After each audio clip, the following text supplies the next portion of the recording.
Mais non, les religions abrahamiques ne sont pas homophobes, elles respectent totalement les personnes LGBT. Et dans le cas contraire, c'est juste des personnes qui interprètent les textes pour tenir des propos haineux et justifier l'injustifiable. Conclusion, la religion n'a rien à voir avec l'homophobie. Ça n'a rien à voir. N'a rien à voir. N'a rien à voir. Pour en être sûr, commençons avec le texte judaïque et chrétien, qu'est l'Ancien Testament.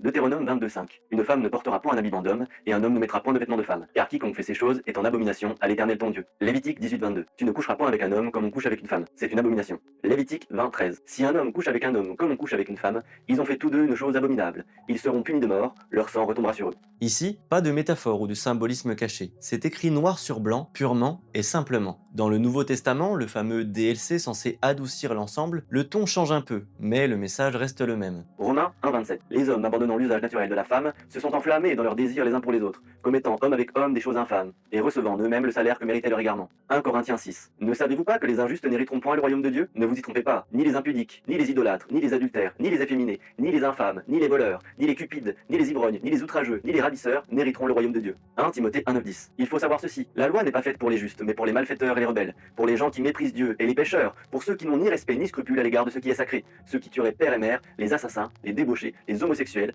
On est loin de l'amour et du respect, à moins que vous trouviez cela respectueux d'être mis au même niveau qu'un voleur, un assassin ou un parricide. Sans oublier, malgré le fait que beaucoup d'apologètes tentent de faire croire l'inverse, pour justifier leur narratif, que selon le dogme chrétien, Jésus est venu accomplir la loi, et non l'abolir. Il ne renie donc pas ses propres lois barbares, dictées dans l'Ancien Testament. Passons maintenant à l'islam sunnite. Dans le Coran, les personnes homosexuelles sont qualifiées de transgresseurs, voire de pervers, selon le tafsir d'Ibn Kathir.